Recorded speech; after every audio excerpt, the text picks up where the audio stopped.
Hello everyone. Today we're going to be talking about statistics and studies, and doesn't that sound fun? And specifically, I'd like to have a bit of a think about how traditional news media reports on studies as well as what you see here on YouTube. And our lab rat who's going to be helping us out today is YouTuber Black Pigeon Speaks. And why him? Well, in my opinion, Black Pigeon Speaks is consistently among the most shameless in his misuse of sources and statistics. And the video I'm going to feature here, Something is Rotten in the State Denmark, is particularly bad for it. So then, this video. Well, first of all, I'd like to apologise to Denmark on behalf of my fellow countryman, William Shakespeare, for how often I imagine they have to hear that sentence. It must be terrifically annoying. I imagine scarcely anything can happen in Denmark without some chump quoting that line. But anyway, what is this video about? Well, it doesn't really matter, to be honest. It's just another in Black Pigeon Speaks' long line of anti-immigrant videos where he explains how if you let a single non-white person into your country, it turns into Mordor or something. Today's country is Denmark, but he's made similar videos proclaiming the imminent downfall of Sweden, the UK, Germany, the United States, etc. You know, the same old rubbish. What I am interested in this video are the statistics and sources that Black Pigeon cites at the start of the video. And let's take a look at that. We need immigration, or our countries will fall. Immigrants pay more in taxes than they take out.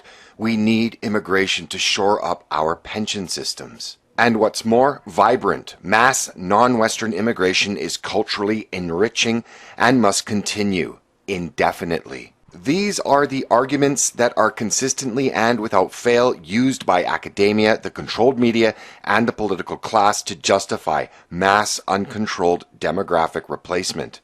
But are they true? There are many examples of studies that refute not only these common assertions, but in fact demonstrate that not only does mass immigration not help destination countries, but in fact becomes a major financial burden for the native tax-paying population. In Canada, for example, a recent long-term study has shown that immigrants impose a huge fiscal burden on Canadian taxpayers. This is the result of immigrants paying about half as much in income tax as other Canadians, but absorbing nearly the same value of government services, costing taxpayers roughly $6,051 per immigrant, and amounting to a total annual cost of somewhere between $16.3 billion and $23.6 billion. These findings are also mirrored in the US, where an authoritative study by the National Academies of Science, Engineering, and Medicine found that immigration drains the government, sapping as much as $296 billion a year from the federal, state, and local taxpayers while depressing wages, at least in the short run. The data shows that immigrants take more in benefits than they pay in taxes. Although immigrants do boost the size of the economy, the gains are heavily skewed toward the immigrants themselves and to wealthy investors, not to native-born workers who end up competing with the new arrivals. The same can be said in the UK, where a recent report concluded that migrants contributed much less in taxes than they used in government services, and like in Canada and the US, immigrants on the whole are a negative drain upon the countries they enter. The crippling £17 billion annual shortfall in the UK is pretty much replicated in every country that is targeted with mass immigration. The problem with these studies is that regardless of being nonpartisan, regardless of being bulletproof in terms of statistics and conclusions, there will always be those on the left that want to continue to import new dependent voter blocks, and those on the right that want to import a more malleable and cheaper workforce that drives down wages, that somehow the numbers are being skewed.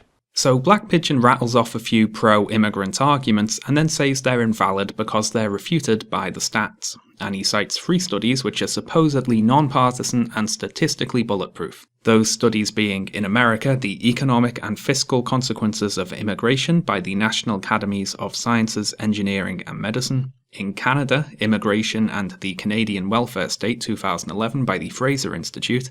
And in the UK, the fiscal effects of immigration to the UK 2014-15 by the very non-partisan Migration Watch UK. So let's take a look at these 3 papers and test out just how statistically bulletproof they are. And we'll do the most fun one first, which is the American one, because why not? Now, I like this one the most because in his introduction there, Black Pigeon railed against the supposed pro-immigrant narrative of Western governments, academia, and, quote, controlled media. But then to counter that narrative, he cites a Washington Times article talking about an academic research paper put out by the national academies. So if the press, government, and academics want to push a pro-immigrant message, they seemingly shot themselves in the foot this time. Or have they? You see, the other fun thing here is that Black Pigeon shows the results of this study via a stupid headline on a biased conservative news website. Now, we're not going to do that. We're going to cut out the middleman and go right to the source and read the press release that the authors of the report put out alongside it. And I'm going to read the whole summary of this report's conclusions here just so you can be sure I'm not missing anything out. Among the report's key findings and conclusions. When measured over a period of 10 years or more, the impact of immigration on the wages of native-born workers overall is very small. To the extent that negative impacts occur, they are most likely to be found for prior immigrants or native-born workers who have not completed high school, who are often the closest substitutes for immigrant workers with low skills. There is little evidence that immigration significantly affects the overall employment levels of native-born workers. As with wage impacts, there is some evidence that recent immigrants reduce the employment rate of prior immigrants. In addition, recent research finds that immigration reduces the numbers of hours worked by native teens, but not their employment levels. Some evidence on inflow of skilled immigrants suggests that there may be positive wage effects for some subgroups of native-born workers and other benefits to the economy more broadly. Immigration has an overall positive impact on long-run economic growth in the US. In terms of fiscal impacts, first-generation immigrants are more costly to governments, mainly at the state and local levels, than are the native-born, in large part due to the costs of educating their children. However, as adults, the children of immigrants, the second generation, are among the strongest economic and fiscal contributors in the US population, contributing more in taxes than either their parents or the rest of the native-born population. Over the long term, the impacts of immigrants on government budgets are generally positive at the federal level but remain negative at the state and local level, but these generalizations are subject to a number of important assumptions. Immigration's fiscal effects vary tremendously across states. I'm done. So, to summarize the summary there, immigration has an overall positive impact on the economy, although there can be short-term negative effects on a local level depending on various factors. And I'm not an expert by any means, but I have had to read a few similar studies in the course of my time here on the internet, and this is the result they generally all come to. Well, the reputable ones anyway, the ones that aren't put out by think tanks with names like Migration Watch. So then, Black Pigeon, there's your first bulletproof source there, one that came to the conclusion that immigration is a net positive for the economy. However, you might be wondering, how did the Washington Times read all this and then put out a story with the headline, Mass Immigration Costs Government $296 billion a year, depresses wages? You know, why not? New study finds immigrants have positive impact on economy. Well, that's because they're very, very sneaky. You see, at one point, the paper in question examines a spread of 8 alternate scenarios for measuring the fiscal impact of immigration in 2013, and controlling for various factors, they get 8 different results. And I'm going to read you something right now from that section that probably isn't going to make much sense, but here we go. Most, but not all, of the increase in the fiscal ratio for the first-generation group is linked to the change in the public goods assumption that results in vastly reduced federal spending on this group, from an estimate of $9,000 per individual in Scenario 1 down to $6,000 in Scenario 5, a reduction that raises the ratio of receipts to outlays from 0.7 to 1.1. Now, to translate, depending on how you measure the impact of immigration, you can wind up with different results, and in the best case scenarios, immigrants pay more to the federal government than they receive back, and in the worst case scenarios, the opposite is true. So, a question: where do you imagine the Washington Times got this figure from? Was it from the worst possible projected scenario? Yes, it was. Of course it was. So the study came up with a range of 8 different possibilities, and the Washington Times cherry-picked the worst one and then wrote a headline that made it look like that was the overall result of the study. Highly sneaky behaviour there. However, as awful as it is, the Washington Times at least divulges that this is how it came up with the figure in the headline, and also quotes the leader of the panel that wrote the study, saying, Francine D. Blau, the Cornell University economics professor who led the academic panel, insisted the findings showed American workers had little to fear from immigration. And the article also ends with a quote from the Center for American Progress arguing that deporting immigrants would harm the economy more than it would help. And this is something that a lot of these newspaper pieces do, end with a quote from an opposing viewpoint as a pretense of neutrality or bipartisanship or something. So, they've still got the misleading headline in there with a clear bias, but at the very least, the text itself does quote some opposing voices. Not so for Black Pigeon, though, who doesn't mention how the Washington Times came up with the figure in the headline, or quote the head of the panel that created the paper. No doubt Black Pigeon would disagree with her conclusion that Americans have little to fear from immigration. She is an academic, after all. And it's amazing, really. Black Pigeon will appeal to the authority of academics one minute, and then dismiss them as out-of-touch, overeducated progressives the next. And it's a tricky thing to bash ivory tower academics as having a pro-immigrant bias while simultaneously using their research to make an anti-immigrant point, but props to Black Pigeon, the madman actually did it. Anyway, that's enough of the US study for now. Let's move on to the other two, the ones from Canada and the UK. And these two actually come to conclusions that support Black Pigeon's argument, amazingly enough. They do say immigrants cost the economy relative to the native population. But before we get to those, let's take a minute to think about the various mathematical hurdles one might face were one attempting to write a report that comes to the conclusion that immigrants are a drain on the economy. And here's the first thing. Let's consider a 20-year-old immigrant into the UK from France, say, and compare him to a 20-year-old British citizen who was born here. Now, let's imagine that from then on, they live the exact same life. They get the same jobs on the same day, they live in the same house, in the same town, they work the same hours, for the same wages, for the same period of time, and then they die. R.I.P. to those two imaginary people I just made up. So, a question. Then, of those two people over their lifetimes, which one was more beneficial to the British economy? Now, you might think they're exactly the same. The only difference is that one of them was born in France. Everything else was identical. But that's overlooking something, and that's the British guy's childhood. For 2 decades, while he wasn't working because he was too young, he was supported by taxes. His education, his healthcare, welfare payments, wear and tear on infrastructure, whatever, all paid for by the taxpayer.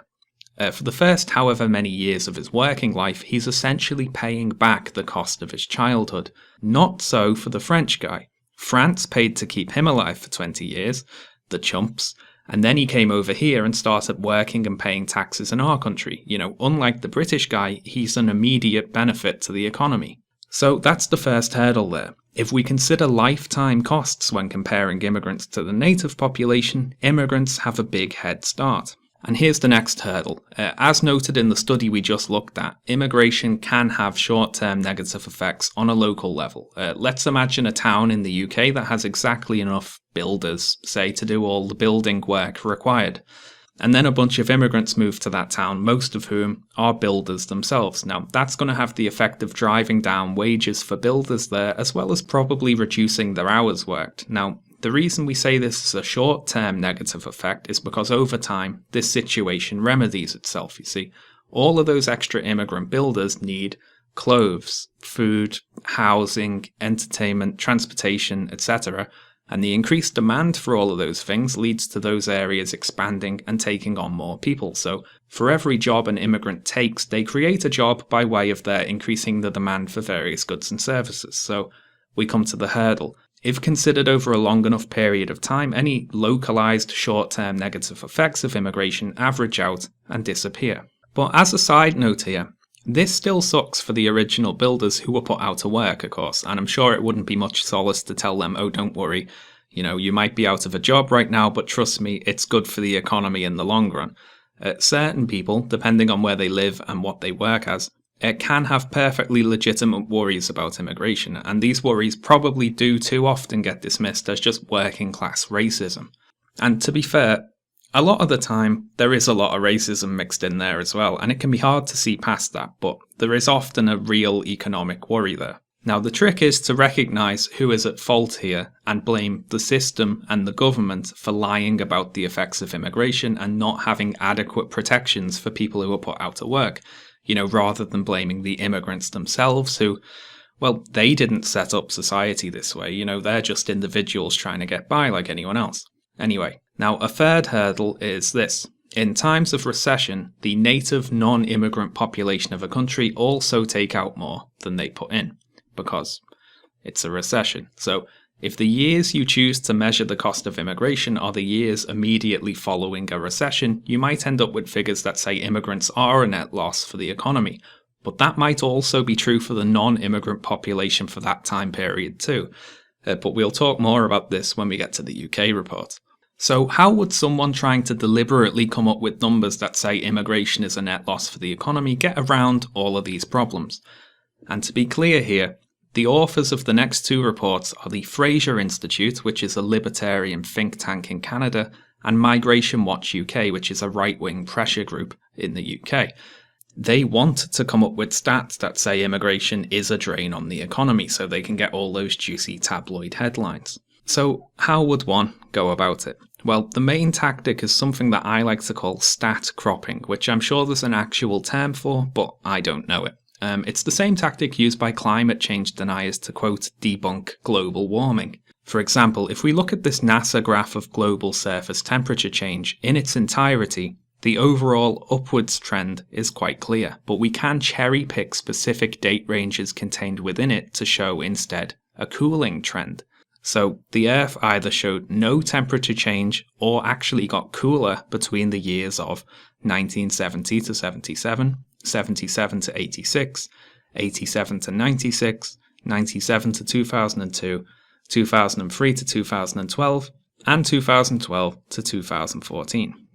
Big thanks to skepticalscience.com for the graphs there. So what's my point here? Well, by examining only very specific date ranges and not looking at the whole picture, you can come up with whatever results you like, and the same holds true for examining the economic impact of migration. So with this stat cropping concept in mind, let's go to Canada and check out the Fraser Institute report.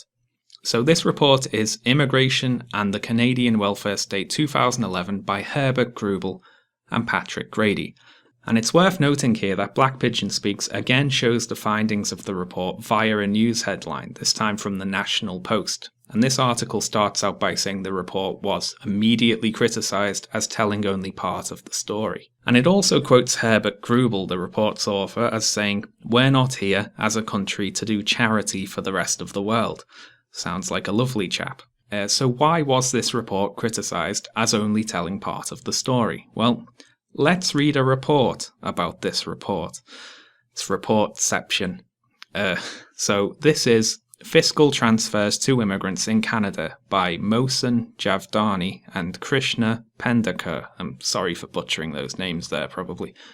And this report starts out as follows. One of the common issues contested by analysts and policymakers is whether immigrants fully pay in terms of taxes for the public services they use. The Fraser Institute recently released a study that estimates the fiscal burden created by immigrants arriving in Canada between 1987 and 2004. The central finding in this study is that in the fiscal year 2005-2006, immigrants on average received an excess of $6,000 in benefits over taxes paid, or as high as $23 billion per year for the nearly 4 million post-1986 immigrants to Canada. This brief report identifies some of the issues related to the internal and external validity of the study performed by Grady and Grubel.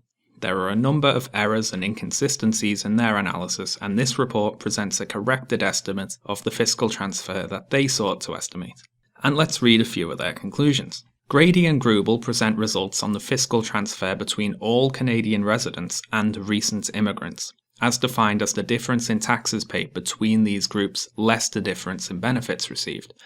They find essentially no difference in benefits received between all Canadian residents and immigrants. We also find that immigrants who arrived between 1987 and 2004 received similar benefits on average to those received by all Canadian residents. Since benefits are found to be similar between groups, their result hinges on the large estimate of the difference in taxes paid, which is $6,000 and change per immigrant. However, the results presented by Grady and Grubel on taxes paid have arithmetic errors, apparently typographical in origin. Correcting these arithmetic errors results in a difference of $5,473 in taxes paid per immigrant. So, off to a good start there. Grady and Grubel investigate only recent immigrants, who are younger than the immigrant population as a whole. To the extent that their youth results in lower incomes and their lower incomes result in lower tax revenues, it would be revealing to examine the entire immigrant population so as to capture their entire life cycle of incomes. If one investigates the taxes paid by immigrants who entered Canada between 1970 and 2004, instead of between 1987 and 2004, we see a difference of $2,470 per immigrant.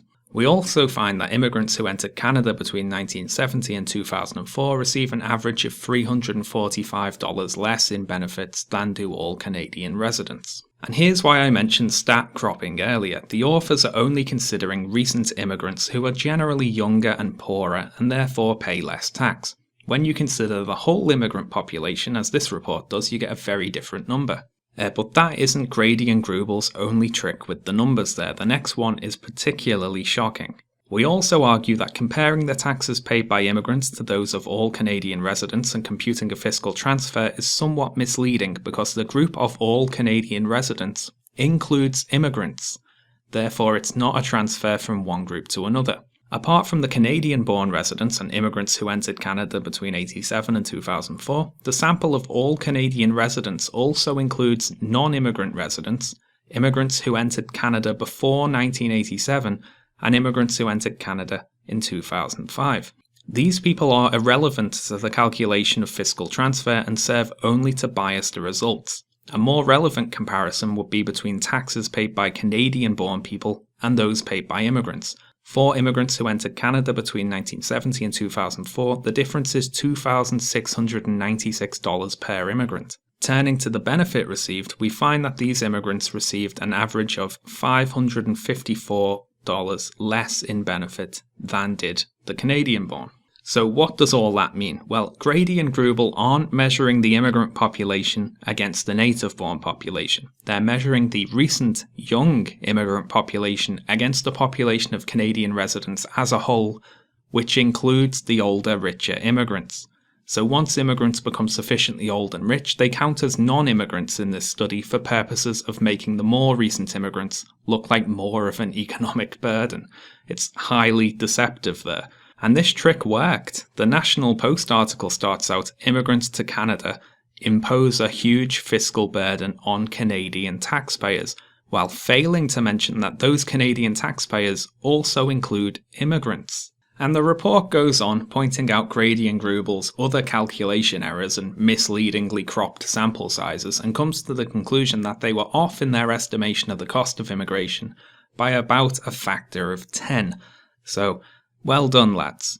And it's worth noting here that this report by Javdani and Pendaker got significantly less exposure in the press than did the original report by Grady and Grubel, which, of course, was the point. Once they've got the headline, they've won, basically. It doesn't matter how hard they had to spin the numbers to get there. So there's your second bulletproof source, Black Pigeon, the one with the mathematical errors that reclassifies richer immigrants as non-immigrants and has since been torn apart. Brilliant. Now let's go to the UK and check out the Migration Watch report, and let's play a game with this one that I'm going to call Reverse Telephone. So this headline featured in Black Pigeon's video, "Bombshell Report, Mass Immigration is Costing Britain $17 billion each year," comes from the Express website reporting on a Migration Watch UK press release about a study they wrote, "The Fiscal Effects of Immigration to the UK 2014 to 15, which opens, "This paper extends the original research by Christian Dustman and Tommaso Frattini, Dustman and Frattini 2014, on the fiscal impact of immigration to the UK in individual years from 1995 to 2011 by applying the same methodological principles to the most recent year for which equivalent data is available, fiscal 2014 to 15. So this paper is an extension of the 2014 paper, The Fiscal Effects of Immigration to the UK, authored by Dustman and Frattini and put out by UCL's Centre for Research and Analysis of Migration. Right, do you have all that? Okay. So let's first take a look at the original report, and then we'll work backwards from there. And the organisation that released the report reported on the release of the report in the following way. That was an awkward sentence, wasn't it? European immigrants to the UK have paid more in taxes than they received in benefits, helping to relieve the fiscal burden on UK-born workers and contributing to the financing of public services, according to new research by the UCL Centre for Research and Analysis of Migration, CREAM. European immigrants who arrived in the UK since the year 2000 have contributed more than £20 billion to the UK public finances between 2001 and 2011. Moreover, they have endowed the country with productive human capital that would have cost the UK £6.8 billion in spending on education. Hey, that's the point I made earlier about the cost of education. Isn't that neat? Anyway. This report also contains several graphs that measure immigrants' impact on the economy relative to natives, and you can see the big drop around 2008 there due to the financial crisis, and indeed, the native population is contributing less than they receive. So we have a University College London report there that came to the conclusion that immigration is a net positive for the economy. Now, the report in Black Pigeon's video put out by Migration Watch UK claims to be an extension of Dustman and Frattini 2014 that applies their methodology to a more recent year, but somehow comes to the opposite result, that migrants are a drain on the economy. So how did they manage that? Well, quoting from their abstract, they say, "Some slight differences in assumptions have been made in the interests of greater accuracy." So what were these slight differences, you might be wondering?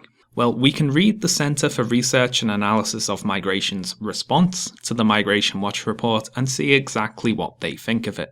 Migration Watch has extended our analysis of the fiscal impact of immigration to the UK to fiscal year 2014, a year for which the data were not available when we wrote our paper. However, while they claim to replicate our analysis in most points, they only consider that specific year, rather than computing the cumulative fiscal contributions of all immigrants who arrived since the year 2000, as we did. What Migration Watch did was just choose 1 year only, 2014. This tells us the rate at which the cumulated contribution of immigrants is growing in 2014 only. This is certainly a less interesting question than the one we posed. For that particular year, they show that EEA immigrants who arrived since the year 2000 make a roughly neutral net contribution. It would remain true that the cumulative contribution over the last 15 years must be positive. It should also be noted that the net fiscal contribution of EEA immigrants, even for that 1 year, is still higher than that of natives. In fact, Migration Watch estimates that in 2014 natives contribute to the exchequer about 85% of what they cost, thus making a substantial negative fiscal contribution. A couple of additional points are worth noting. The central scenario analysed by Migration Watch is one where recent immigrants are assumed to make no contribution to corporate taxes. However, as we discussed in our study, the allocation of corporate taxes and business rates raises complicated questions of incidence. The fact that businesses write the checks does not mean that the burdens do not ultimately fall on consumers or workers. In fact, there is a literature in economics that suggests it is workers and consumers who ultimately pay the major share of such taxes, if not all. Our analysis was taking no stance on this debate, apportioning capital and corporate tax payments net of the percentage likely to be paid by foreign shareholders on a per capita basis among the adult population. When Migration Watch adopts this assumption, which we believe is more realistic and grounded in economic evidence, they find that recent EEA immigrants have made an overall fiscal contribution of £1.5 million in 2014. So, what did we just learn there? Well, firstly, Migration Watch aped the methodology of a study that was designed to measure the impact of immigration over the decade since the year 2000 and applied it to study just 1 year in particular. And this is, strictly academically speaking, very silly. Next, they worked from the assumption that immigrants do not contribute to corporation tax at all. And it turns out when you make the assumption that immigrants don't pay taxes, it skews the numbers somewhat. Some slight differences in assumptions have been made, indeed. This one is just sad, to be honest. Migration Watch UK is trying to ride the coattails of an actual legitimate academic paper by twisting its methodology and making heavily biased assumptions in order to come to the opposite conclusion. It's the old appeal to authority while rejecting that authority's conclusions game again. The Migration Watch report doesn't even have a listed author. It's embarrassing, frankly. So there's your third bulletproof source, Black Pigeon, the pressure group study without an author that makes the small assumption that immigrants don't pay any taxes. But hey, they got the headline, and that's all that counts really, isn't it? So have you noticed the pattern here? The studies released by government or university academic researchers come to the conclusion that migration is generally positive for the economy. Studies released by right-wing think tanks and pressure groups, on the other hand, come to the conclusion that migration is negative for the economy, but only by deliberately selecting certain date ranges and particular immigrant demographics that allow them to come to that conclusion. And I'd like to ask, can we not reverse the logic of Black Pigeon Speaks' introduction to his video? He says these bulletproof sources prove pro-immigration arguments wrong, but far from being bulletproof, these sources are actually riddled with bullet holes, they're rubbish. So can we therefore conclude that the pro-immigration arguments check out? Yes. Yes, we can. Thanks a lot for watching, everyone. This video wasn't about ancient Rome. I'm sorry. I promised my next video was going to be about Rome, but that one was taken a while, you see, so what I did was, I made this one instead. Expect the Rome video in the next few weeks, probably. Thanks, as always, to all my supporters over on Patreon. I couldn't keep making these videos without your support, and I am incredibly grateful, and genuinely thank you all. And for anyone else, if you'd like to help support more videos like this, head over to Patreon and send me $1 or $2. The link will be in the description there.